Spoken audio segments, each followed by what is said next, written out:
আমরা বলেছি যত নির্বাচন হোক শান্তি দিতে পারবেন না, সরকার পরিবর্তন হবে। একটা বিশ্ববৃক্ষের বিষ ফল ধরে, আপনারা 5 বছর পর পর ওই বৃক্ষের পরিচর্যাকারী পাল্টাচ্ছেন, লাভ হবে না।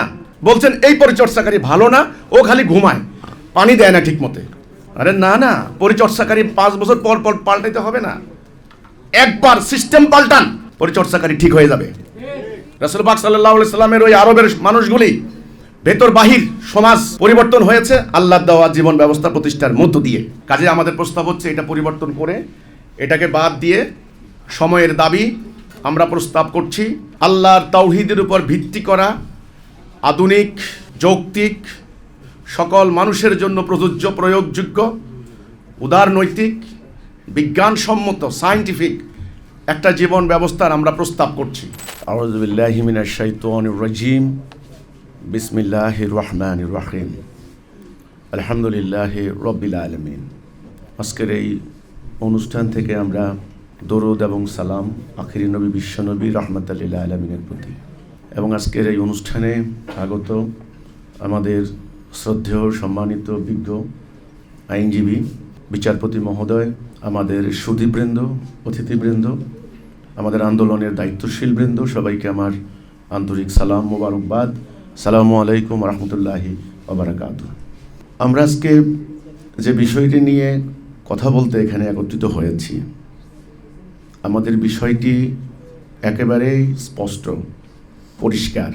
আমরা একটা প্রস্তাবনা নিয়ে কাজ করছি, শুধু এখানে নয়, সারা বাংলাদেশের মাঠে ময়দানে বিভিন্ন হল রুমে ইনডোর এবং আউটডোর সর্বত্র আমরা এই প্রস্তাবটাই দিয়ে যাচ্ছি। সেটা হচ্ছে এই, আজকে সমগ্র মানব জাতির অবস্থা যদি আমরা অবলোকন করি, পর্যবেক্ষণ করি, তাহলে দেখব এক কথায় সারা পৃথিবীতে একটা চরম অরাজকতা চলছে। দুর্বলের উপর সবলের অত্যাচার, দরিদ্র মানুষের উপর ধনীর বঞ্চনা, শাসিতের উপর শাসকের জুলুম নিপীড়ন, সংখ্যালঘুর উপরে সংখ্যাগুরুর অত্যাচার, সরল মানুষের উপরে ধূর্ত মানুষের প্রতারণা। এক কথায় বলতে গেলে মানবাধিকার লঙ্ঘনের একটা মহোৎসব চলছে সমগ্র দুনিয়ায়। যদি মুসলমান জাতির দিকে আমি তাকাই, আমি যে জাতির সদস্য, সারা ওয়ার্ল্ডে মুসলমানদের সংখ্যা প্রায় 200 থেকে 240 কোটি। এখানে পরিসংখ্যান বিভিন্ন সোর্স থেকে আসে, হেরফের হতে পারে। 31% প্রায়। সমগ্র ভূখণ্ড আছে 3,22,00,000 বর্গ মাইলের মতো। 57টা ভৌগোলিক রাষ্ট্রে আমরা বিভক্ত। কিন্তু মুসলমানদের প্রেজেন্ট কন্ডিশনটা কি দেখেন, প্রায় 8 থেকে 10 কোটি মুসলমান উদ্বাস্তু। একদম গত 2 বছরের প্যালেস্টাইনের ঘটনা দেখেন, মানবাধিকার সংস্থা, জাতিসংঘ সবাই নীরব, অসহায়। 1 লক্ষ মুসলমানকে হত্যা করা হয়েছে, নারী শিশুকে। পুরো প্যালেস্টাইনকে আজকে দখল করে নেওয়া হয়েছে। বাড়ির পাশে মিয়ানমার, 40,000 বর্গ মাইলের রাখাইন রাজ্য, প্রায় তাইওয়ানের সমান, সেখানে 24 লক্ষ মুসলমান সম্পূর্ণ বিতাড়িত করে দিয়ে আরাকান আর্মি তারা আজকে দখল করে নিয়েছে। কোনো নিন্দা নাই, কোনো সমবেদনা নাই, কিছু নাই। আজকে ইরানের পরিস্থিতি তাকান, সেখানে আর বেশি কিছু বলা লাগবে না। স্বাধীন রাষ্ট্র বলতে যে কথাটা বোঝায়, আমি আসলে আর কোনো অর্থ পাই না। যখন রাতের অন্ধকারে ভেনেজুয়েলার মতো একটা স্বাধীন রাষ্ট্রের প্রেসিডেন্টকে ধরে নিয়ে যাওয়া হলো যুক্তরাষ্ট্রে, তখন আর স্বাধীন রাষ্ট্র বলে কোনো তাৎপর্য আমার কাছে আর নাই, থাকে না। এবার আমার প্রিয় জন্মভূমি বাংলাদেশ, বাংলার মাটি। আমি যদি 47 সালকে ভিত্তি সাল ধরি, তাহলে 80 বছর, প্রায় 80 বছর ব্রিটিশ চলে গেল। ব্রিটিশ চলে যাওয়ার পর 23 বছর আমরা পাকিস্তানের আন্ডারে ছিলাম। নিপীড়ন, বঞ্চনা, জুলুম, নির্যাতনের অভিযোগে তুমুল আন্দোলন হলো। 71-এ যুদ্ধ হলো। যুদ্ধে লক্ষ লক্ষ মানুষের রক্তের বিনিময়ে আমরা দেশ স্বাধীন করলাম। এখন 26 সাল যদি আপনি হিসাব করেন 71-কে ভিত্তি ধরে, তাহলে স্বাধীন বাংলাদেশের 55 বছর রানিং, 54 বছর চলে গেছে, প্রায় অর্ধ শতাব্দীর বেশি। আধুনিক এই গতির প্রগতির যুগে এই সময় বিরাট সময় একটা জাতির দুনিয়ার বুকে মাথা উঁচু করে দাঁড়ানোর জন্য। কিন্তু দেখা যাচ্ছে যে এই 54 বছরে আমরা একদিনের জন্য কিন্তু শান্তি পাইনি। 2200 থেকে 2300 দিন হরতাল হয়েছে। 6.5 বছর দেশে হরতাল হয়েছে, গণ আন্দোলন হয়েছে, বিপ্লব হয়েছে, বিক্ষোভ হয়েছে। 90-এর আন্দোলন হলো, বলা হলো মানুষ মুক্তি পাবে, মুক্তি কিন্তু পায়নি। 24-এ স্টুডেন্টরা আন্দোলন করলো, এটার নাম দেওয়া হলো বিপ্লব, আপরাইজিং, গণ অভ্যুত্থান, বৈষম্য বিরোধী, অ্যান্টি ডিসক্রিমিনেশন মুভমেন্ট, ডিসক্রিমিনেশন থাকবে না। ভালো কথা, আন্দোলন হলো, কিন্তু 1.5 বছর হয়ে গেল। এই ইন্টারিম আজকে যারা ক্ষমতায় এসেছেন, আগে যারা রাজনৈতিক সরকার ছিল তাদের সমালোচনা হতো, তারা 8 পাস 7 পাস শিক্ষিত লোকেরা নাক ছিটকেতেন। কিন্তু আজকে এখন যারা গভর্নমেন্টে আছেন তারা হলো বিশ্ববিখ্যাত শিক্ষিত লোক, বিশ্বজনীন, বিশ্ব পরিচিত অর্থনীতিবিদ, নোবেল লরিয়েট, তারপরে বিশ্ববিদ্যালয়ের অধ্যাপক, ডক্টরেট ডিগ্রিধারী, এমন লোকেরা গভর্নমেন্ট চালাচ্ছেন। 1.5 বছরের ফলাফল কি? পরিসংখ্যান বলার প্রয়োজন নেই, আপনারা এই সোসাইটির মানুষ, আপনারা খুবই সচেতন মানুষ। একদিনের জন্য কিন্তু রাস্তা অবরুদ্ধ বন্ধ হচ্ছে না। অর্থ পাচার, সরকার গত 1.5 বছরে 4 লক্ষ কোটি টাকার মতো ঋণ নিয়েছেন। বাংলাদেশ বর্তমানে ঋণের জ্বালা এতটা জর্জরিত, 21 লক্ষ কোটি টাকার ঋণ। বর্তমানে নতুন মামলা হয়েছে 2.5 লক্ষ মামলা, 46 লক্ষ মামলা, 46 লাখ যাকে বলা হয় মামলা পেন্ডিং। আপনারা জানেন এগুলো, আপনার আদালত সংশ্লিষ্ট মানুষ। তাহলে মব সন্ত্রাস 650 মব হয়েছে, 200 মাজারে হামলা হয়েছে। আমরা নিজেরা আক্রান্ত হয়েছে। রংপুরে আমার 14টা বাড়িতে আগুন দিয়ে জ্বালিয়ে 12টা গরু লুট করেছে দিনের বেলায়, সন্ধ্যাবেলায় সেগুলি জিয়াবত করে খেয়েছে এবং সেগুলো সোশ্যাল মিডিয়া প্রচার করেছে।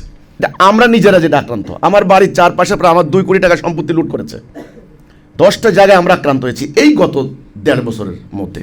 এখন সামাজিক অবিচার, অনাচার, জুলুম, রক্তপাত, হানাহানি কতখানি আপনার কাছে পরিষ্কার। তাহলে ব্যাপারটা হলো কি, শান্তি কিন্তু আসে নাই। ইন্টারিম তারা কি করলেন? তারা বিদেশ থেকে বিজ্ঞজন এনে তারা সংবিধান সংস্কারের কাজে হাত দিলেন, রাষ্ট্রের কোটি কোটি টাকা খরচ করে সংবিধান সংস্কারের জন্য চেষ্টা করলেন। কিন্তু কার্যত উল্লেখযোগ্য সংস্কার কি হয়েছে, কতটুকু হয়েছে, এটা সবার কাছে পরিষ্কার। এখন আগামীতে নির্বাচন, বেশি দিন নাই, নির্বাচন আমাদের দরজায়। এখন গতকাল রাত্রে থেকে ঢাকা শহরের কি পরিস্থিতি আপনাদের কাছে জানা আছে।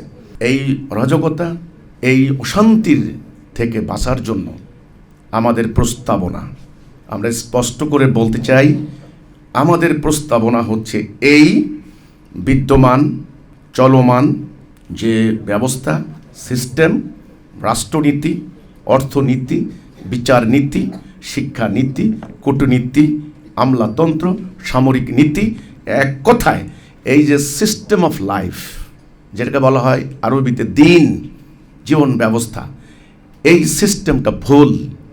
এটা মানুষের তৈরি ব্যবস্থা। এই ব্যবস্থা ইতোমধ্যেই যথেষ্ট আমরা এক্সপেরিয়েন্স হয়েছে আমাদের, নতুন করে প্র্যাকটিস করে এক্সপেরিমেন্টের আর কিছু এটা নাই, এটা ব্যর্থ। আমাদের অর্থনৈতিক অবিচার বন্ধ করতে পারিনি। আমাদের সুদ ভিত্তিক পুঁজিবাদী অর্থনীতি, যে ক্যাপিটালিজম বলা হয়, গোটি কয়েক লোক সমগ্র সম্পত্তির মালিক, এখানে সিন্ডিকেট কায়েম হয়ে গেছে। এই সিন্ডিকেট ভাঙতে বর্তমান সিস্টেম আর পারবে না, এটা ব্যর্থ। এই সিন্ডিকেটের হাতে, এদেরকে বলা হয় ডিপ স্টেট, এদের হাতে রাজনীতি, এদের হাতে অর্থনীতি, এদের হাতে এরা পলিসি মেকিংয়ে যাবে, এরা পার্লামেন্টে যাবে, এরা আইন প্রণয়ন করবে। সাধারণ জনগণ আইনের সুবিধা পাবে না। সোজা পরিষ্কার হিসাব, বিদ্যমান চলমান এক্সিস্টিং যে সিস্টেম বা কাঠামো, এটাকে পরিবর্তন করতে হবে। এটাই হলো সমস্ত অশান্তির মূল। ম্যানমেড সিস্টেম, মানুষের তৈরি সিস্টেম, মানুষকে শান্তি দিতে ব্যর্থ হয়েছে।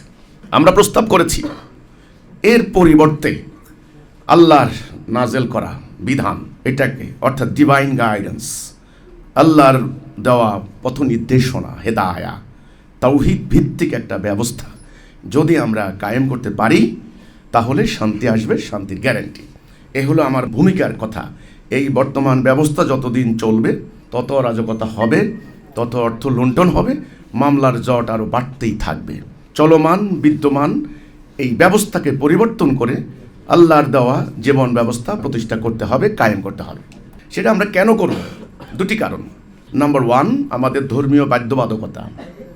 আমাকে আপনি বলতে পারেন ইমানি বাধ্যবাধকতা, যে ফরজ বলতে আপনারা যেটা বুঝেন বাধ্যবাধকতা। আমরা মোমেন, আমরা যারা ইমান এনেছি, আল্লাহর হুকুম ছাড়া কারো হুকুম মানতে পারি না, যেটা আমাদের অঙ্গীকার হচ্ছে লা ইলাহা ইল্লাল্লাহ। আমি আল্লাহর হুকুম বিধান ছাড়া কারো বিধান মানি না। প্রথমেই কিন্তু লা মানে অস্বীকার করা হচ্ছে, অর্থাৎ আল্লাহর হুকুম পরিপন্থী যত বিধান আছে, হুকুম আছে, সেটাকে অস্বীকার করেই আল্লাহর প্রতি ঈমান আনতে হয়। কাজে আমার ইসলামটা হলো কমপ্লিট কোড অফ লাইফ, সম্পূর্ণ জীবন ব্যবস্থা। এখানে পারিবারিক ব্যবস্থা যেমন আছে, বিচারিক ব্যবস্থা, অর্থনৈতিক ব্যবস্থা, রাজনৈতিক, কূটনৈতিক, সামরিক সব ব্যবস্থাপনাই আছে। তো সেখানে আমি ধর্মীয় কারণে আমি আংশিক মানবো না, এটা হবে শিরিক। শিরিক করলে আল্লাহ গুনাহ ক্ষমা করবেন না।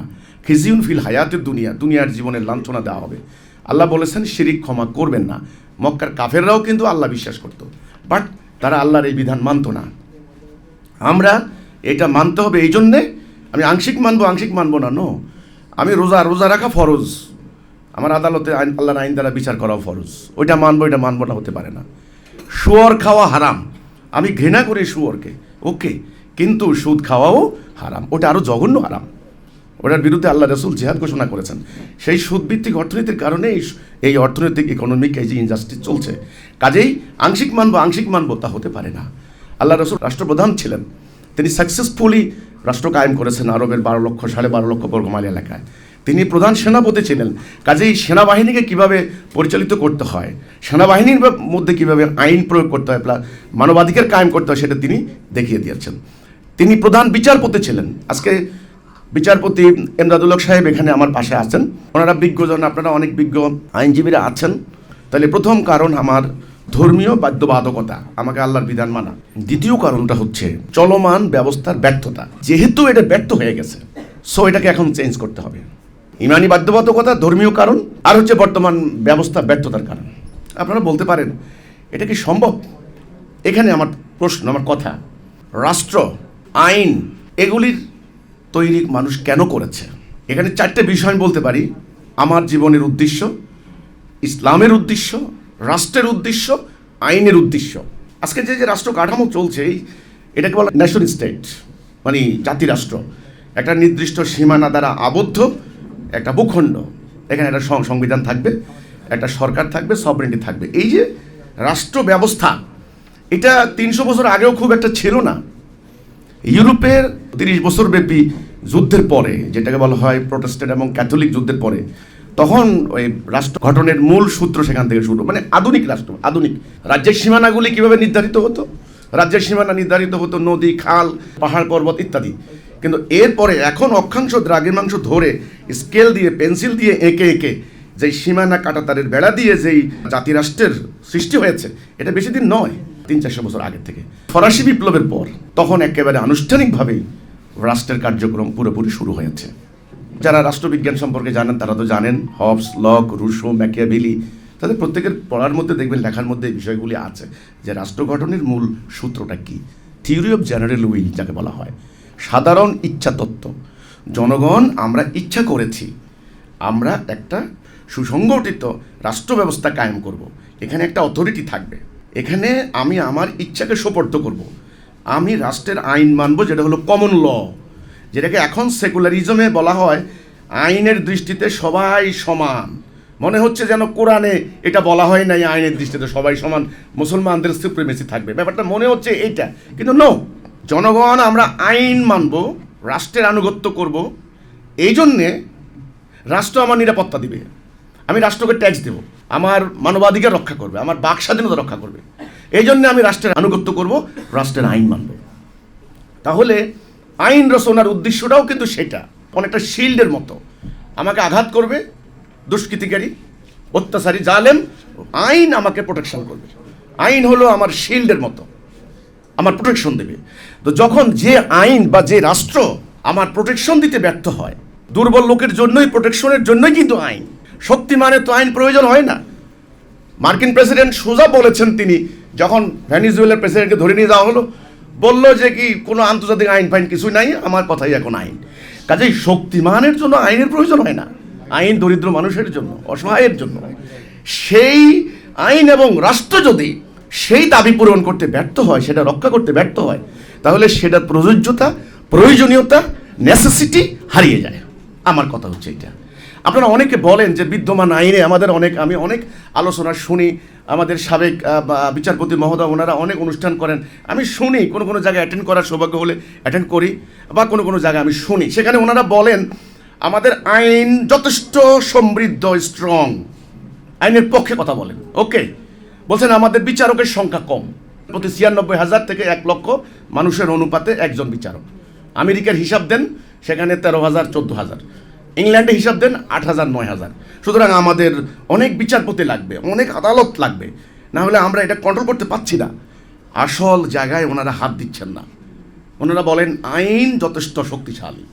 এইখানে আমাদের কথা নো। আমি যদি আল্লাহকে সভরেন্টির মূল মালিক ধরি, আল্লাহ আমাকে সৃষ্টি করেছেন, আমি যদি জীবন পরিচালনার ক্ষেত্রে কোনো সূত্রই না ধরতে পারি, আমি স্ট্যান্ডার্ড ধরতে না পারি, ভিত্তি ধরতে না পারি, তাহলে আমার পুরো জীবনটাই কচুরিফানার মতো খালি ভাসবে। কাজে আমার লাইফের জন্য একটা ভিত্তি লাগবে। আচ্ছা, আমি যদি স্রষ্টাকে অস্বীকার করি, সেটা আরেকটা হিসাব, স্রষ্টা বলতে কিছু নাই। আর যদি স্রষ্টাকে স্বীকারই করি, সেটা অন্য একটা হিসাব। তাহলে যেই স্রষ্টা বা সৃষ্টিকর্তা আমাকে সৃষ্টি করলেন, সেজন্য উনি হলেন খালেক, যিনি এই সমস্ত কিছুর মালিক, তিনি এই জন্য মালিক। আমরা বলি মালিক ইয়াউমিদ্দিন। তিনি আমাদেরকে জন্ম থেকে মৃত্যু পর্যন্ত লালন পালন করেন, তিনি এই জন্য রব, আমরা বলি রব্বুল আলামিন। তিনি আমাদেরকে রিজিক দেন, এই জন্য তিনি রাজ্জাক। কিন্তু আমার জীবন পরিচালিত করার জন্য যে বিধান, হুকুম, আইন তিনি দিতে পারেন, ওনার সেই নামটা কি? আমরা বলছি তিনি হলেন এলাহ। এলাহ হচ্ছে সেই সত্তা যার চূড়ান্ত হুকুম মানতে হবে। এই চূড়ান্ত হুকুমদাতা, চূড়ান্ত আদেশদাতা, এটাকে বলা হয় সুপ্রিম অথরিটি, অবিভাজিত কমান্ড, অ্যাবসোলিউট অথরিটি, সার্বভৌমত্বের সংজ্ঞা যেটা বলা হয় সভরেন্টি, অর্থাৎ নিরঙ্কুশ কর্তৃত্ব, আধিপত্য। এটা হবে শুধুমাত্র আল্লাহ সুবহানাহু ওয়া তাআলার। ন্যায় অন্যায়ের মানদণ্ড, এক কথায় কোনটা ন্যায় হবে, কোনটা অন্যায় হবে, এই মানদণ্ড ছাড়া কোনো আইন রচিত হতে পারে না। এখন যে আইনগুলি রচিত হয়েছে, সমস্ত আইন ব্রিটিশ আমলের অনুকরণে। আমরা যারা সংবিধান একটু নাড়াছাড়া করি, আমরাও দেখেছি সেগুলো হলো ব্রিটিশ সংবিধানের অনুকরণে। যত আইন আছে, 1861 সালের আইন, 1850 সালের আইন, 1887 সালের আইন, এই আইন মানে আইনগুলি রচিত হয়েছে যে পাশ্চাত্য সভ্যতার অনুকরণে। তারা সভ্যতাটা যখন কায়েম করেছে, ইতিমধ্যেই তারা প্রায় 1000 বছর থেকে ইউরোপে মারামারির দ্বন্দ্ব সংঘাত তারা করেছে। একদিকে ধর্ম, পোপরা, আরেকদিকে রাজারা, আরেকদিকে সামন্ত প্রভুরা।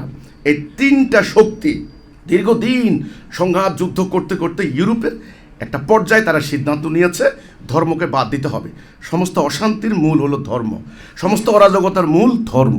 ধর্ম হচ্ছে বাড়াবাড়ির কারণ। ধর্ম মানুষকে জোর করে চাবুক দিয়ে, আগুন দিয়ে ধর্ম মানুষকে কন্ট্রোল করতে চায়, নিয়ন্ত্রণ করতে চায়। ধর্ম অনর্থক জাহান্নামের ভয় দেখিয়ে, জান্নাতের লোভ দেখিয়ে মানুষদেরকে নিয়ন্ত্রণ করতে চায়। এই যে ধারণা, এই যে কনসেপ্ট, এই কনসেপ্টটা একদিনে হয়নি। দীর্ঘদিন ইউরোপে ধর্মের বিকৃত চর্চার ফলে এই লড়াই করতে করতে একটা পর্যায়ে সাহিত্যিক, শিল্পী, সাংবাদিক, বক্তা, আর্টিস্ট সবাই মিলে এই সিদ্ধান্তে এসেছেন, আমাদের রাষ্ট্র পরিচালনায় ধর্মের কোনো কর্তৃত্ব আর থাকবে না। এটার নাম হলো ধর্মনিরপেক্ষতাবাদী মতবাদ, সেকুলারিজম। এই ধর্মনিরপেক্ষতাবাদী মতবাদের উপর দাঁড়িয়ে থাকা সমগ্র ওয়েস্টার্ন সিভিলাইজেশন, সমগ্র দুনিয়াকে সামরিক শক্তি বলে তারা দখল করেছে।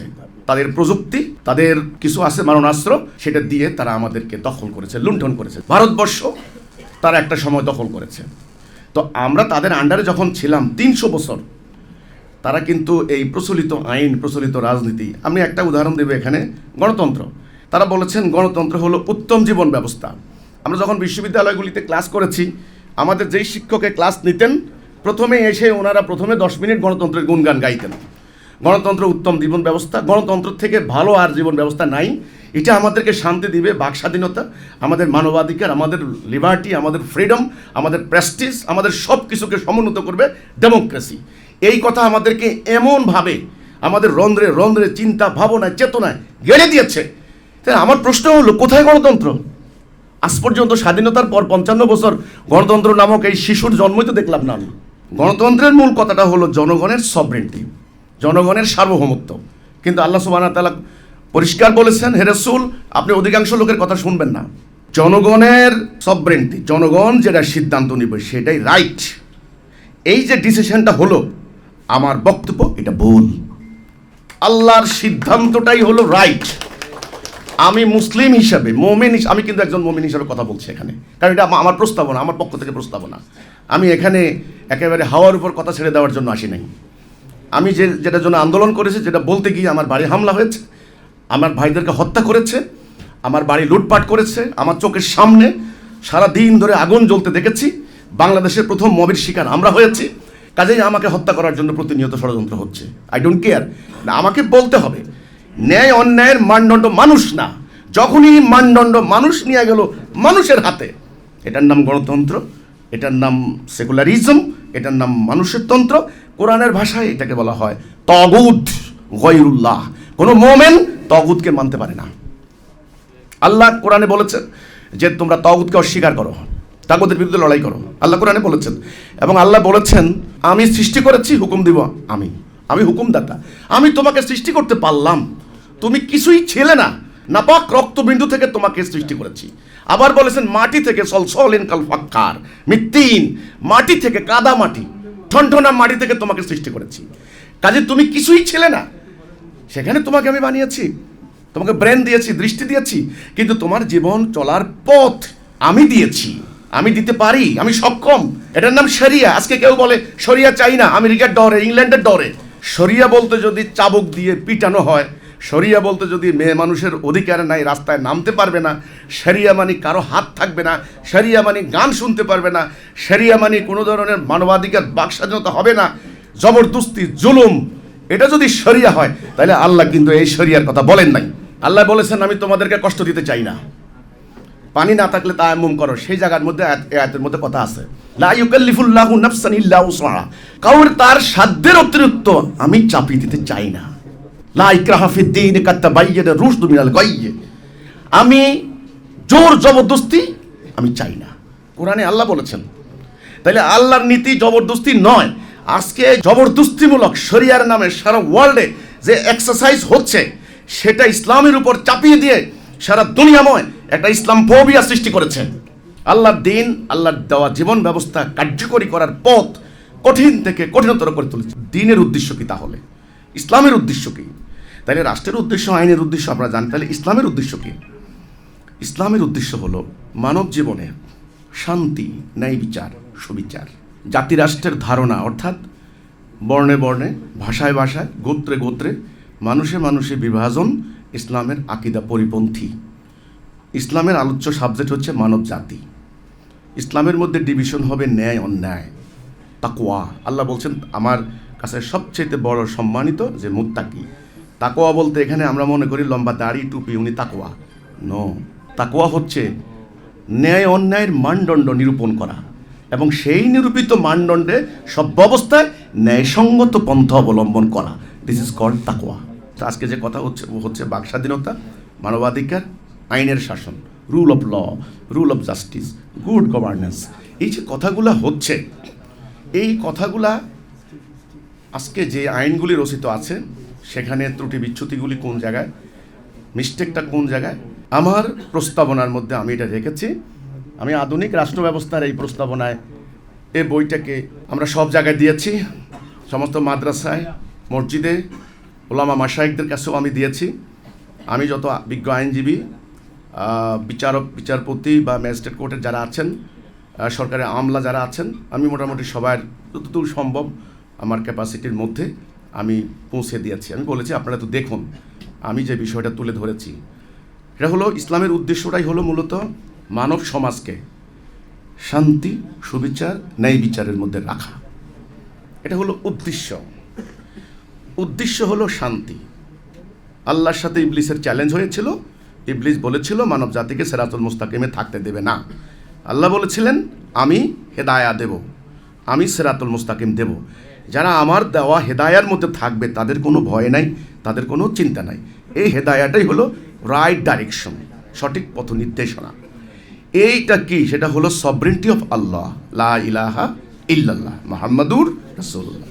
এই কথার উপরে ভিত্তি করা একটা সিস্টেম অফ লাইফ, একটা জীবন ব্যবস্থা, একটা দিন, এটা হলো কমপ্লিট কোড অফ লাইফ। আল ইয়াউমা আকমালতু লাকুম দীনাকুম, আজকে তোমাদের দিনকে আমি কামেল করে দিয়েছি। কাজে তোমাদের কোথাও যাওয়া লাগবে না। তোমাদের বিচার ব্যবস্থা, রাষ্ট্র ব্যবস্থা, আইন ব্যবস্থা, সামরিক নীতি, শিক্ষানীতি, সকল ক্ষেত্রের দিক বিভাগে আমি নির্দেশনা দিয়েছি।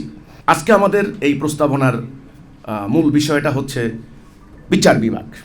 দেখেন, শুধুমাত্র আইন দিয়ে, শুধুমাত্র বিচার দিয়ে, শুধুমাত্র শাসন দিয়ে শান্তি আনতে পারবেন না। এটা একটা সামগ্রিক ব্যবস্থা। আবার বলছি, দিন মানে জীবন ব্যবস্থা, সামগ্রিক ব্যবস্থা। এখানে সর্বপ্রথম একজন নাগরিককে বা মানুষকে এই কথার উপরে স্বীকৃতি দিতে হয় যে তুমি আল্লাহর বিধান ছাড়া কারো বিধান মানবে না, এই কথা মানবে। এর নাম হচ্ছে মোমেন। এই মোমেনদের সমন্বয়ে একটা জাতি হবে। তাহলে প্রথমে একটা জাতি, উম্মাহ, যেটা আল্লাহ কোরআনে বলেছেন কুনতুম খয়রা উম্মাহ, উখরাতুল লিন-নাস তা'মুরুনা বিল মারুফ ওয়া তানহাউনা আনিল মুনকার। তাইলে উম্মার উদ্দেশ্যটা কি? আয়াতের মধ্যে পরিষ্কার, সৎ কাজের আদেশ, অসৎ কাজের নিষেধ, দুষ্টের দমন, শিষ্টের লালন, যেটা রাষ্ট্রের নীতি, রাষ্ট্রের ধর্ম হওয়া উচিত। এবং আইনের সমস্ত আইনের উদ্দেশ্যই হলো এইটা, দুষ্টের দমন, শিষ্টের লালন। ঠিক উম্মার উদ্দেশ্যটা তাই আল্লাহ কোরআনে বলেছেন। তাহলে লাগবে আগে একটা ভিত্তি, আগে একটা আদর্শ, আইডিওলজি। আমাদের বক্তব্য হচ্ছে মানুষের তৈরি করা ম্যানমেড সিস্টেম, ডেমোক্রেসি হোক, সোশ্যালিজম হোক, মোনার্কি হোক, ফ্যাসিবাদী হোক বা ফ্যাসিজম হোক, এগুলো মানুষকে শান্তি দিতে পারবে না। এগুলো সব মানুষের তৈরি। আদর্শ হবে আল্লাহর দেওয়া, সেই আল্লাহর দেওয়া আদর্শের ভিত্তি হবে তাওহীদ। 1 নাম্বার লাগবে একটা আদর্শ, 2 নাম্বার লাগবে একটা জাতি আদর্শকে ধারণ করবে, আদর্শকে বিশ্বাস করবে, আদর্শকে লালন করবে, আদর্শের জন্য জীবন দেবে। এটার জন্য লাগবে একটা জাতি। 3 নাম্বার লাগবে জাতিকে পরিচালিত করার জন্য একটা নেতা।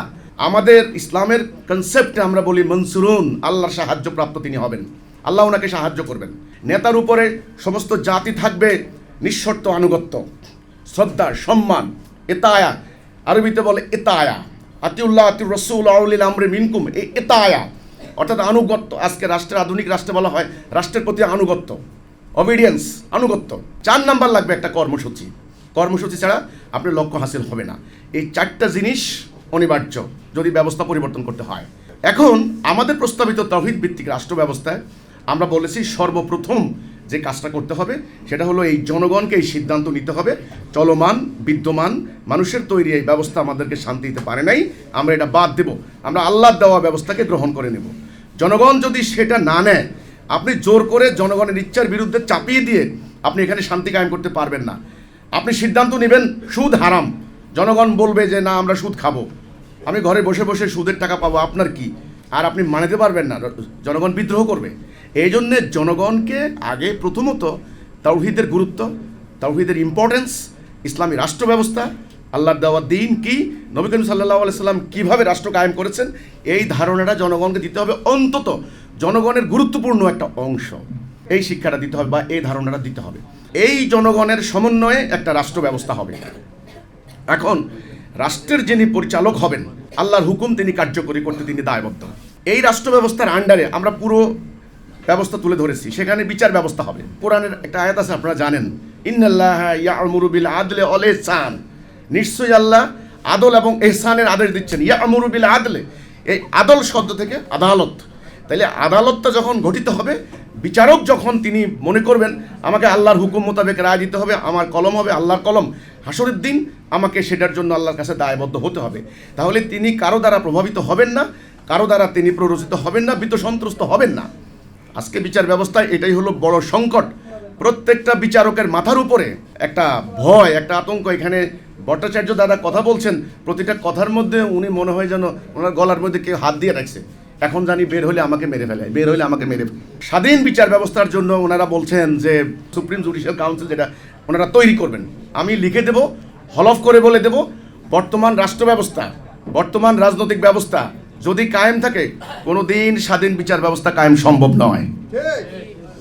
বিচার বিভাগে হস্তক্ষেপ থাকবেই, এটা করবেই। সেটার জন্য প্রথমে রাজনৈতিক ব্যবস্থা, তারপরে বিচার ব্যবস্থা। বিচারক যখন আল্লাহর হুকুম মোতাবেক তিনি রায় দেবেন, তখন সেটা হবে আল্লাহর হুকুম, আল্লাহর রায়, তিনি আল্লাহর কাছে জবাবদিহি করবেন। আজকে ৪৪-৫০ বছর পরে যায় একটা মামলার রায় হচ্ছে এই বিচার ব্যবস্থায়। 1 ডিসিম জায়গার জন্য মামলা করে ফকির হয়ে যাচ্ছে। এখানের নিয়মটাই হলো হারজিত, কম্পিটিশন, হারতে দেব না আমি। মামলা পাল্টা মামলা, রাজনৈতিক মামলা, পলিটিক্যাল কেস, সেখানে কোনো সমাধান নাই। এক একটা মামলা ৫,০০০, ১০,০০০ আসামি। আমাদের প্রস্তাবিত রাষ্ট্র ব্যবস্থায় এই ধরনের কোনো সুযোগ থাকবে না। আমরা প্রত্যেকটা মসজিদকে আমরা স্থানীয় সালিশ ব্যবস্থার আন্ডারে আনার প্রস্তাব করেছি। মসজিদ বলতে আজকের মতো একেবারে সংকীর্ণ জায়গার মসজিদ না, এটা ইসলামের স্বর্ণযুগের টাইমের কথা বলছি। এক একটা মসজিদ ছিল এক একটা কমপ্লেক্স, সেখানে একটা আদালতের মতো কাজ করতো, মানুষের সাহায্য সহযোগিতা করা হতো, মানুষের বিচার ব্যবস্থা, স্থানীয় সংকট ইত্যাদি দূর করা হতো। তো কাজেই আমাদের প্রস্তাবিত ব্যবস্থায় আমরা স্থানীয় বিচার ব্যবস্থাকে জোর দিয়েছি। আজকের বিচার ব্যবস্থায় বিশ্বাস করা হয় না। মেকিয়াভেলিবাদের একটা কথা আছে রাষ্ট্র গঠনের ক্ষেত্রে, দ্য প্রিন্স, মানে প্রিন্সকে নসিহত করেছেন মেকিয়াভেলি। নসিহতের মধ্যে বলেছে মানুষকে মনে রাখতে হবে মানুষ হচ্ছে প্রতারক, শর্ট মানুষ, কানিং শিয়ালের মতো ধূর্ত, প্রতারক, ভণ্ড মানুষ। এই মানুষের এই যে চরিত্র, এটা কিন্তু এখন রাজনীতিবিদদের সকলের কনসেপ্টের মধ্যে এটা আছে, কাউকে বিশ্বাস করা যাবে না। যিনি বিচার করেন তিনিও মনে করেন যে দারোগাও মিথ্যা তথ্য দিতে পারে, দারোগাও বিশ্বাস করা যাবে না, কাগজে কলমে যা আছে সে অনুসারে রায় হবে এভিডেন্সের উপরে, ওকে। কিন্তু আমরা বলেছি এই সিস্টেমের কারণে কি হয়েছে, এখন আদালতে একটা নাম বলে জাদ্রেল উকিল। জাদ্রেল উকিল হচ্ছে উনি যত বাকচাতুর্য দিয়ে নানান কলা কৌশল করে যত বড় আসামি হোক তাকে আদালত থেকে বের করে আনা হচ্ছে। ওনার নাম দিয়েছে জাদ্রেল উকিল, ওনার ডিমান্ড বেশি, ওনার মক্কেল বেশি।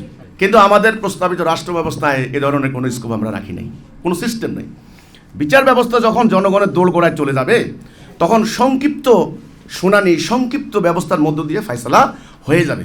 আমার বোনকে রাস্তায় চড় মেরেছে, সাথে সাথে জুমার নামাজে এটা ফয়সালা হয়ে যাবে, এই তুমি চড় মেরেছো কেন, আমার ভুল হয়েছে, আমাকে মাফ করে দিন। হয় তুই ওরে পাল্টা একটা চড় দিয়ে দে, কারণ কেসাসের বিধান মানি হলো সমপরিমাণ। তার ক্ষোভ, রাগ, ক্রোধ চলে গেল, অথবা সে মাফ করে দিল যে আমি আর করবো না, আমার ভুল হয়ে গেছে। এই চড়ের পরিণতি সে জানে, চড়ের কোনো বিচার হবে না।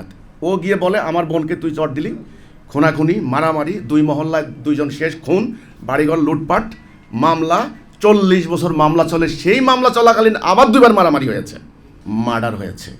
এই যে ছোট্ট একটা বিরোধকে মীমাংসা করার মতো ব্যবস্থা বর্তমান বিচার ব্যবস্থায় নাই। ব্রিটিশরা পরিকল্পিতভাবে করেছে কি, আমাদের মসজিদ ভিত্তিক এই কাঠামো থেকে সরিয়ে ইউনিয়ন কাউন্সিল করেছে, ইউনিয়ন বোর্ড করেছে। এখন রাজনৈতিক ব্যবস্থা যখন দুর্বৃত্তায়ন হয়েছে তখন চেয়ারম্যান মেম্বারগুলি কি হচ্ছে, আমি 2-4 জন ভদ্রলোকের কথা বাদ দিলাম, এক্সেপশন ইজ অলওয়েজ এক্সেপশন। আজকে পুরো সিস্টেমটাই পচে গেছে, বোর্ড অফিসে কোনো বিচার করার সাহস নাই। গত 2 দিন আগে এক জায়গায় চেয়ারম্যান এবং ওই স্থানীয় পুলিশ 2 জন আক্রান্ত হয়েছে বাদী বিবাদীর হামলায়। তাহলে বোর্ড অফিসে কিন্তু ফয়সালাগুলি করতে পারছে না, সেখানে মামলা গিয়ে জমা হচ্ছে আদালতে। এবার খরচ, 1 বান্ডেল টাকা নিয়ে যাচ্ছেন, সেই টাকা শুরু হচ্ছে খরচ খরচ খরচ খরচ, উকিল মুহুরি থেকে শুরু করে আর কোথায় কোথায় যাচ্ছে আমি এখন আর এটা প্রকাশ্যে বলতে চাই না, এটা আপনারা সবাই জানেন, আপনারা আইনের সঙ্গে সম্পৃক্ত। আর যিনি বাদী অথবা বিবাদী উনি রুটি কলা খেয়ে রাত 8টা বাজে বাসায় ফিরে আসেন তক্তা হয়ে, ওনার আর পেটে কিছু নাই, আর টাকার বান্ডেল নিয়ে গেছে জায়গায় জায়গায় জায়গায় জায়গায়। এবং আদালতগুলিতে কি যে অবস্থা হচ্ছে, হাটে বাজারেও এত মানুষ নাই, আদালতে যত মানুষ। কিন্তু হযরত ওমর ইবনুল খাত্তাব রাদিয়াল্লাহু তাআলা আনহু 1 বছর বিচার বিভাগের দায়িত্বে ছিলেন, 1 বছর কোনো মামলা আসে নাই। ইসলামের বিচার ব্যবস্থার এই হচ্ছে ব্যাপার। আল্লাহ রাব্বুল আলামিন মানুষের বৈশিষ্ট্য বলেছেন, ম্যাকিয়াভেলি এই কথা বলেছে, আল্লাহও বলেছেন যে মানুষ তরা প্রিয়, মানুষ লোভী, মানুষের কামনা বাসনা আছে দুনিয়ার সম্পদের প্রতি। আবার আল্লাহ বলেছেন এই মানুষের ভিতরে আমি রূহ দিয়েছি, আমার রূহ আছে, এই মানুষের ভিতরে পজিটিভিটি আছে, এই মানুষ মতো মারিন হতে পারে, মানুষের নফসকে সে এতটাই উন্নত করতে পারে। আল্লাহ তাআলা বলেছেন যে খায়রুল বারিয়া, সৃষ্টির সেরা হয়ে যেতে পারে এই মানুষ। তাহলে ম্যাকিয়াভেলির এক পেশে বক্তব্য শুনলে হবে না কেবল, আল্লাহ তাআলা ভারসাম্যপূর্ণ দিন দিয়েছেন। আল্লাহ রাসূল এমন একটা জীবন ব্যবস্থা কায়েম করেছেন যেই জীবন ব্যবস্থায় সর্বপ্রথম মানুষের আধ্যাত্মিক পরিশুদ্ধির দিকে নজর দেওয়া হয়। এটা মুখে বলে না, এটা বয়ান করে না, এটা শিক্ষা ব্যবস্থার মাধ্যমে, শাসন ব্যবস্থার মাধ্যমে, বিভিন্ন আপনার জুমার দিনে আলোচনার মাধ্যমে নানানভাবে জনগণের ভেতরে আল্লাহ ভিত্তি অর্থাৎ তাকওয়ার একটা মানদণ্ড গেড়ে দেওয়া হয়। ফলে মানুষ যখন দেখে যে আমার এই অন্যায়টা হলো আমার উপরে, এই অবিচারটা হলো, এর ন্যায় বিচার আমি পেয়ে যাব বিচারকের কাছে, সে ফার্দার আর অন্যায় করে না। অথবা সে যদি অন্যায় করেও গোপনে সঙ্গে সঙ্গে আদালতের কাছে গিয়ে বলে যে আমাকে মাফ করে দিন, আমি এই অন্যায় করেছি। রাসূলুল্লাহর টাইমে একাধিকবার এই ঘটনা ঘটেছে, ইয়া রাসূলুল্লাহ আমি অন্যায় করেছি, আমাকে শাস্তি দিন। রাসূল ডান দিকে ফিরলেন, আবার ইয়া রাসূলুল্লাহ আমাকে শাস্তি দিন। দেখেন কোনো গোয়েন্দা সংস্থা নাই, পিবিআই নাই, সিআইডি নাই, দীর্ঘ তদন্ত নাই, কিচ্ছু নাই, অপরাধী নিজেই আদালতে বলছেন আমাকে শাস্তি দিন। এই হচ্ছে ইসলামের বিচার ব্যবস্থার ফল, রেজাল্ট। হাত কাটার কথা বলা হচ্ছে, আমি যদি আল্লাহকে বিশ্বাস করি তাহলে আল্লাহর সমস্ত হুকুমকেই কল্যাণকর, ন্যায্য, মানবিক বলে বিশ্বাস করতে হবে, তা না হলে এই বিশ্বাস করার কোনো দরকার নেই, এই বিশ্বাস বাদ দেন। এবার আসেন, আল্লাহ বলেছেন কুতিবা আলাইকুমুল সিয়াম, আমরা রোজা রাখি, আগামীতে রোজা আসতেছে, রোজার গুরুত্ব মাহাত্ম্য। কিন্তু আল্লাহ যে বললেন কুতিবা আলাইকুমুল কিসাস, কিসাস মানে হলো সমপরিমাণ বদলা। এখন এই কথা যখন বলা হয় সমপরিমাণ বদলা, মানে চোখের বদলে চোখ, কানের বদলে কান, নাকের বদলে নাক, এটা হলো মধ্যযুগীয় বর্বর আইন। আধুনিক যুগে এটা চলে না। এগুলা কিন্তু বলা হয় হাত কাটার আইন, এটা অসম্ভব ব্যাপার। এটা হলো অ্যাবসলিউট একটা চূড়ান্ত একটা স্ট্যান্ডার্ড মানদণ্ড। এখন চোর কোন ধরনের চোরের আপনি হাত কাটবেন সেটা নিরূপণ করবেন বিচারকরা। লক্ষ লক্ষ টাকা লুট করে জাতির কোটি কোটি লোককে যখন অভুক্ত রাখা হয়, এই ধরনের চোরদের ব্যাপারে কি শাস্তি হতে পারে আপনারাই বলেন। আপনারা বলেছেন দৃষ্টান্তমূলক শাস্তি হবে। দৃষ্টান্তমূলক মানে কি? দৃষ্টির মধ্যে হতে হবে শাস্তিটা, সবাই দেখতে হবে সর্বোচ্চ শাস্তি। আপনারাই বলেন লক্ষ লক্ষ কোটি টাকা যখন পাচার করে নেওয়া হয়, যেই চোর আজকে এই যে অ্যাপস্টেন ফাইলস, সেখানে একটা দ্বীপের মধ্যে, একটা আইল্যান্ডের মধ্যে কি দাজ্জালীয় সভ্যতা কায়েম করেছে দুনিয়ার সমস্ত ক্রিমিনালগুলা সেখানে জড়ো হয়েছে। এখন বলা হয় যে চুরি করলে হাত কাটিয়ে দেবে। ইসলামের এই লটা অমানবিক, এটা একটা আধুনিক যুগ, এটা চলে না, আধুনিক মানবিকতার যুগ, এটা চলে না। এই কথাটা হলে, এই কথা যারা মনে করবেন তারা ইসলাম থেকে আউট হয়ে যাবেন। রাসূলুল্লাহর সময় পরবর্তী 300 বছর আমরা প্রমাণ দিয়েছি মাত্র 6 জন লোকের হাত কাটার দরকার হয়েছে। এবার আসেন, চোখের বদলে চোখ, নাকের বদলে নাক। কেউ যদি আমার চোখ তুলে ফেলে, এখানে বিজ্ঞ বিচারক আছেন, অন্যান্য বিজ্ঞ আইনজীবীরা আছেন, আপনারা যারা ইসলামের আইন বিশেষজ্ঞ আপনারা জানেন 3টা স্টেপ আমি মোটা দাগে পেয়েছি। 1 নাম্বার, আল্লাহ বললেন ক্ষমা করে দাও, আল্লাহ ক্ষমাশীল। পিতার হত্যাকারীকে ক্ষমা করে দেওয়া হয়েছে। এখন ক্ষমা চাওয়ার জন্য যারা বাদী তাদেরকে আপনি কিভাবে সন্তুষ্ট করবেন আপনার ব্যাপার। ক্ষমার প্রভিশন নাম্বার 1, শুরুতেই আইন না, শুরুতেই হলো ক্ষমা। 2 নাম্বার রক্তমূল্য, মানে অর্থদণ্ড, যেটা টাকা পয়সা জরিমানা এখনও আছে, অর্থদণ্ড। টাকা দিয়ে ওই তুমি শাস্তি থেকে মাফ করো। তাহলে অমানবিক ইসলামটা কোথায় আমি জানতে চাই। 3 নাম্বার, আচ্ছা ক্ষমাও করলা না, তুমি অর্থদণ্ডও দিলা না, তাহলে তোমার যে ক্ষতি করছে এই ক্ষতিটা তুমি করো। থার্ড অপশন, যেটা চূড়ান্ত অপশন। এখন কথা হচ্ছে, আমার চোখ তুলে ফেললো, এখন আমার এই চোখ তোলার সমপরিমাণ কি হতে পারে আজকে আমি প্রশ্ন করলাম বিজ্ঞ আইনজীবীদের সামনে। আল্লাহ যে কোরআনে বলেছেন যে কেসাস, কেসাস মানে হলো সমপরিমাণ, তোমার যে ক্ষতি করছে তুমি সে পরিমাণ ক্ষতি করো। আমাদের শরীয়তপুরে কয়েক ভাই মিল্লা একজন চোখ তুলে ফেলছে। গ্রামবাসী কি করেছে দেখেন, পুরো ওই 2 ফ্যামিলির বাড়ি ঘর রাখে নাই, লুটপাট করে পোড়াই দিয়েছে। এই মামলা আমি হলফ করে বলতে পারি 100 বছরে তার কোনো মীমাংসা হবে না। একটা লোককে পিটিয়ে মেরে ফেলা হয়, এটাকে ইউরোপে বলতো লিন্সিং, এখন বলে মব। আল্লাহ বলছেন সতীসাধ্যী নারীর উপরে যারা অপবাদ দেয় তাকে 80 বেত লাগাও। আল্লাহর ন্যায় বিচারের কথাটা আমি শুধু এইটুকু বলছি, 80 বেত লাগাও। এখন যে ব্যভিচার করে তাকে 100 বেত দাও। ওকে, বেতের মাত্রা কি হবে, বেতের সাইজ কি হবে, বেত কতখানি মোটা কতখানি চিকন, বিজ্ঞ বিচারকরা জুরি বোর্ড এটার উপরে ছেড়ে দেওয়া হয়েছে। তাহলে আল্লাহ তাআলা মূল মানদণ্ড দিয়েছেন। বলা হয়েছে, যেমন আমি উদাহরণ দিচ্ছি, এই প্রেস ক্লাবের চতুর্দিকে দেওয়াল দেওয়া, এটাই হলো হুদুদ আল্লাহ, সীমানা। আমাদের লোকদেরকে বললাম, ভাই আপনারা যাই করেন প্রেস ক্লাবের ভিতরেই থাকেন, বাইরে যাবেন না, অনেক দুষ্ট প্রকৃতির লোক আছে, ডাকাত আছে, আপনাদের মালামাল নিয়ে যাবে। আপনার কর্তব্য হবে আপনি এই প্রেস ক্লাবের ভেতরে, এবার যেই রুমে আপনি মানে বক্তব্য দিতে যাই করেন, এটা আপনি স্বাধীন। আপনি কি খান, বার্গার খান নাকি ভাত খান, না ঘুমান না হাঁটেন, আপনি প্রেস ক্লাবের বাউন্ডারির ভিতরে আপনি কিন্তু স্বাধীন। শুধু বলে দেওয়া হয়েছে বাউন্ডারি বাইরে যাবেন না, ওখানে গেলে ডাকাত আছে, ডাকাতে আপনার মালামাল নিয়ে যাবে। এটা আপনার কল্যাণে আল্লাহ রাব্বুল আলামিন একটা বিস্তৃত বিশাল আকারের একটা বাউন্ডারি দিয়েছেন। তিনি বলেছেন এটাকে তোমরা ওভারকাম করবে না, এটাকে তোমরা ভাঙবে না। এখন কথা হচ্ছে, যেই লোকটা 100 বেত মারার শাস্তি হলো, তাকে যখন পিটাইয়া মেরে ফেলা হলো, সেটা ন্যায় বিচার পরিপন্থী নয় কি? আজকে বিশ্ববিদ্যালয়ের শিক্ষিকারা, রাজনৈতিক দলের নেত্রীরা, আমাদের এখানে অনেক নেত্রী আছেন, তারা প্রতিনিয়ত কান্না করছেন, থানায় যাচ্ছেন, মামলা নিচ্ছে না, স্লাট শেমিং হচ্ছে, তাদেরকে ফেসবুকে বুলিং করা হচ্ছে, অসম্ভব অসম্মানিত করা হচ্ছে, প্রতিনিয়ত বেশ্যা বলা হচ্ছে। এখন আমার কথা হলো, যারা সত্যি সাদী নারীর উপরে অপবাদ দেয়, যেটা সে করে নাই, তাকে 80 বেত লাগাও।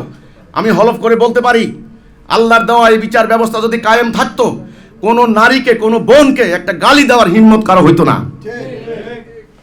ইসলামী রাষ্ট্র ব্যবস্থায় এই জন্যে একা একটা মেয়ে মানুষ রাতের অন্ধকারে হাজার হাজার মাইল পথ হেঁটে যাইতো, কোনো ভয় থাকতো না, আল্লাহ এবং বন্যজন্তুর ভয় ছাড়া কোনো ভয় থাকতো না।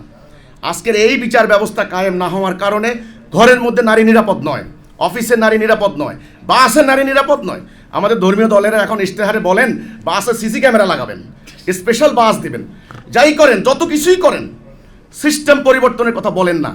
বর্তমান প্রচলিত মানুষের তৈরি এই বিধান বাদ দিয়ে আল্লাহর দেওয়া বিধান প্রতিষ্ঠার কথা আপনারা ধর্মীয় দল যদি বাদ দেন, বলা বাদ দেন, তাহলে কে বলবে? আর কেউ বলে না। বর্তমান যে বিচার ব্যবস্থা চলছে, বর্তমান যে জুডিশিয়ারি সিস্টেম চলছে, বাদী বিবাদী উভয়ের কাছ থেকে অর্থ খসানোর একটা প্রক্রিয়া, এটা প্রবর্তন করেছে সাম্রাজ্যবাদীরা, ব্রিটিশরা। যারা ভারতবাসীকে তারা মনে করতো এদেরকে কন্ট্রোল করতে হবে, এরা যে কোনো সময় রিভল্ট করবে, বিদ্রোহ করবে। আইন ওইভাবে রচিত হয়েছে নিয়ন্ত্রণমূলক। ইসলামকে দোষ দেওয়া হয় যে চাবুক দিয়ে তোমরা ইসলাম কায়েম করবা, তোমরা তাই করেছো, 300 বছর চাবুক দিয়ে সেটা করেছো। আমাদের যে কাউরে ভারতবাসীকে গ্রেপ্তার করতে পারলে জেলখানা নেওয়ার পরে যেন জামিন না হয় সে ধরনের সব ব্যবস্থা কলাকৌশল করেছে। কারণ তারা তো এখানে এসেছে জোর করে, জুলুম করে, তারা লুণ্ঠন করার জন্য, শোষণ করার জন্য। কাজে তাদের আইনগুলি মানবিক হবে না। তারা আমাদেরকে স্বাধীনতা দিয়ে চলে যাওয়ার পর 47 সালের পর তাদের তৈরি করা আইন, তাদের তৈরি করা দর্শন, তাদের তৈরি করা ব্যবস্থা, তাদের তৈরি করা আমলাতন্ত্র, সামরিক বাহিনী, তাদের তৈরি করা শিক্ষা ব্যবস্থা দিয়ে আমাদের রাষ্ট্র ব্যবস্থা চলছে। কাজেই এটা ইতোমধ্যেই ভুল, ব্যর্থ প্রমাণিত হয়েছে, এর কার্যকারিতা হারিয়েছে, এটা নেসেসিটি হারিয়েছে, এটা আমাদেরকে বাক স্বাধীনতা দিতে পারেনি, আমাদেরকে ন্যায় বিচার নিশ্চিত করতে পারেনি। যেই জুলুম ওরা করত, একই জুলুম আমাদের শাসকরা করে। যেই অর্থ পাচার ব্রিটিশরা করত, সেই অর্থ পাচার আমাদের দেশের তথাকথিত এলিটরা, ধনিকরা তারা করছে। তাদেরকে প্রশ্রয় দিচ্ছে আবার ওরা। সুইস ব্যাংক আমাদের না, সুইস ব্যাংক ওদের। সুইস ব্যাংকে টাকা রাখে, কার টাকা, কিসের টাকা, এই হিসাব তারা নেয়। এমনকি সুইস ব্যাংকের একটা নিয়ম করেছে, কেউ চাইলেও অন্য কোনো কর্তৃপক্ষকে তারা হিসাব দিতে বাধ্য নয়। আজকে সময় এসেছে, সম্মানিত সুধীজন, সম্মানিত বিজ্ঞজন, বিজ্ঞ আইনজীবীরা আছেন, বিজ্ঞ বিচারপতিরা আছেন, আপনাদের সুচিন্তিত মতামত আমরা চাই। নির্ভয়ে কথা বলবেন, কারণ আমরা আল্লাহর কথা বলতে এসেছি। আমরা এখানে কোনো দলের পক্ষ বিপক্ষ নিতে আসি নাই, আল্লাহর পক্ষ নিতে এসেছি। আমরা কোনো অন্যায় করি নাই। ঠিক যেটা দরকার আজকের এই সময়ে এই অরাজকতা বন্ধ করার জন্য আমরা বলেছি যত নির্বাচন হোক শান্তি দিতে পারবেন না, সরকার পরিবর্তন হবে। একটা বিশ্ববৃক্ষের বিষ ফল ধরে, আপনারা 5 বছর পর পর ওই বৃক্ষের পরিচর্যাকারী পাল্টাচ্ছেন, লাভ হবে না। বলছেন এই পরিচর্যাকারী ভালো না, ও খালি ঘুমায়, পানি দেয় না ঠিক মতে। আরে না না, পরিচর্যাকারী 5 বছর পর পর পাল্টাইতে হবে না, একবার সিস্টেম পাল্টান, পরিচর্যাকারী ঠিক হয়ে যাবে। রাসূল পাক সাল্লাল্লাহু আলাইহি সাল্লামের ওই আরবের মানুষগুলি ভেতর বাহির সমাজ পরিবর্তন হয়েছে আল্লাহর দেওয়া জীবন ব্যবস্থা প্রতিষ্ঠার মধ্য দিয়ে। এইটার রূপরেখাটা আপনারা বলতে পারেন আধুনিক যুগে এটা কি সম্ভব কিনা। এখন আমরা যদি বাংলাদেশে আল্লাহর দেওয়া দিন কায়েম করতে যাই, আমেরিকা কি করবে? আমেরিকাকে ভয় করবো না আল্লাহকে ভয় করবো? রাসূলুল্লাহ যখন দিন কায়েম করলেন মদিনায়, তখন পুরো আরববাসী ওনার বিরুদ্ধে ঐক্যবদ্ধ হয় নাই? আল্লাহ রক্ষা করে নাই? আল্লাহ তো কোরআনে বলেছেন আমি তোমাকে সেভ করবো, তোমাকে রক্ষা করবো। এই ঈমান না থাকলে তাহলে আমরা মোমেন হইলাম কিভাবে? সেজন্যে আমার কথা হলো, আপনারা আজকে আপনাদের বিজ্ঞ যারা আছেন, আপনারা আপনাদের মতামত দেন, আপনারা কথা বলেন, মন খুলে কথা বলেন। ইসলামটা একেবারেই প্রচণ্ড রকমের বাস্তবসম্মত, প্রচণ্ড রকমের উদার, মানুষের মুক্তির জন্য সমগ্র মানব জাতির সমস্ত সংকট দূর করার মতো, হিন্দু বৌদ্ধ খ্রিস্টান সমস্ত মানুষের মানবাধিকার রক্ষার মতো ইসলাম এমন একটা জীবন ব্যবস্থা, ডিভাইন গাইডেন্স, আল্লাহ দেওয়া জীবন ব্যবস্থা ছাড়া শান্তি আসবে না। আমার এই জন্য প্রস্তাব, প্রচলিত বিদ্যমান যে রাষ্ট্র ব্যবস্থা, রাজনৈতিক ব্যবস্থা, সিস্টেম চলছে, এটা মানুষের তৈরি, ঔপনিবেশিক যুগের তৈরি। এটা আমাদেরকে শান্তি দিতে পারে নাই, আর পারবে না। আরও হানাহানি হবে, আরও কাওয়াস হবে, আরও সন্ত্রাস হবে, অপরাজনীতি হবে, পারবে না। কাজে আমাদের প্রস্তাব হচ্ছে এটা পরিবর্তন করে, এটাকে বাদ দিয়ে সময়ের দাবি আমরা প্রস্তাব করছি আল্লাহর তাওহীদের উপর ভিত্তি করা, আধুনিক, যৌক্তিক, সকল মানুষের জন্য প্রযোজ্য, প্রয়োগযোগ্য, উদারনৈতিক, বিজ্ঞানসম্মত, সায়েন্টিফিক একটা জীবন ব্যবস্থার আমরা প্রস্তাব করছি। সেটা কিভাবে সম্ভব সেটা আমরা পর্যায়ক্রমে আপনাদের সামনে তুলে ধরব। এই হচ্ছে আমার প্রস্তাবনা। আজকের অনুষ্ঠানের এই মুখ্য আলোচনার এই জায়গা থেকে আমি এই কথাটা বলছি। সবাইকে আল্লাহ হাফেজ, সালামু আলাইকুম ওয়া রাহমাতুল্লাহি ওয়া বারাকাতুহু।